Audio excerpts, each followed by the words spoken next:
Hi,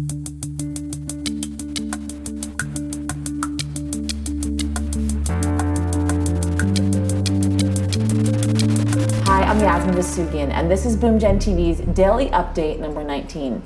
Today, in order to hash out what's taken place at the Geneva talks, I'm speaking with Sharmine Narwani, a writer and analyst in the UK and a contributor to the Huffington Post.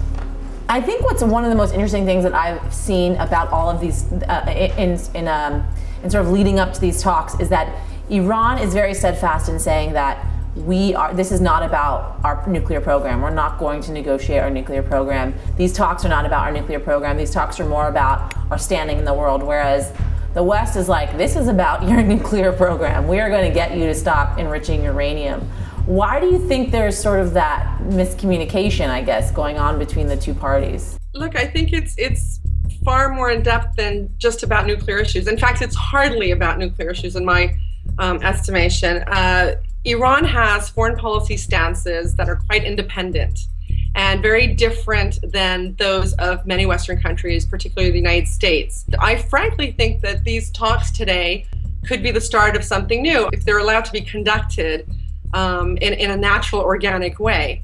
Unfortunately, that's never the case. I think the best thing for the P5+1 nations and the Islamic Republic today is not to talk to the media, to conduct these talks without the interference of analysts, reporters, interest groups, etc. I mean, we have 30 years of suspicion, paranoia, and mistrust to overcome. And I think it was very, very positive that Saeed Jalili went off for lunch with William Burns, the U.S. chief delegate, to have a discussion. And, you know, it's relationships that can bring breakthroughs, not people posturing across the table and slapping their initiatives at each other. Do you think actually something is going to come out of these meetings that can be positive for both sides? Iran shares a lot in common with the United States today. The United States has its armed men and women in the Middle East, fighting battles in Iraq, Afghanistan, and Pakistan. Iran, the Islamic Republic of Iran, has been under attack by groups in all three countries.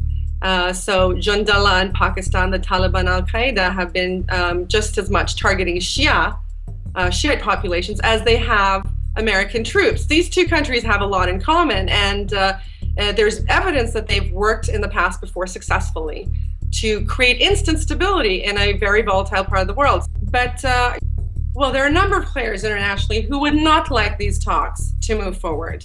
And I'll name names, you know, Israel, Saudi Arabia, Egypt, countries that want to maintain influence, major influence in the region. Iran threatens that balance for them. So what's the significance of this, the discovery of this nuclear plant in Qom followed by those missile tests? The revelation of the Qom plant, I think, was more PR than anything else. According to media reports we're reading, the United States was aware of this facility for many years. And frankly, if Iran's nuclear energy program was such a threat to these countries, why would they sit on this information for a few years? So I think it really amounts to nothing more than a PR stunt.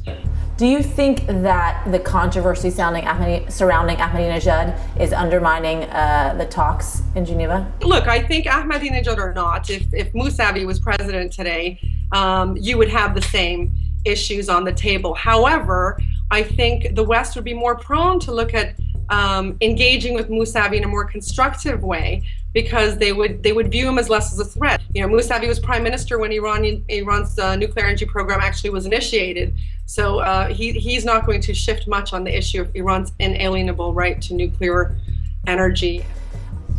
There's also, I think, another side to the situation where within the United States itself, and that with a new administration here, people are sort of looking to Obama to show this as a way to prove himself to the world that he can successfully engage with these countries, but also be heavy-handed in that regard and say, I'm going to put my foot down if you guys don't give us what we're looking for. How do you think that that's playing into the situation? I think al-Baradei, the head of the IAEA, once said in an interview that Iranians are excellent negotiators. They take their time. Iran is known to take its time and not move unless it's critical for its own sake.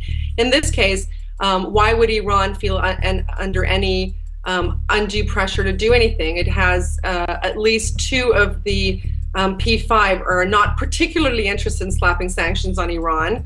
It can very easily play the divide and rule with the P5 plus one, and I think it has, and it will exploit that. But you know, there are a lot of American commentators who are also saying, well, sanctions isn't going to really help us.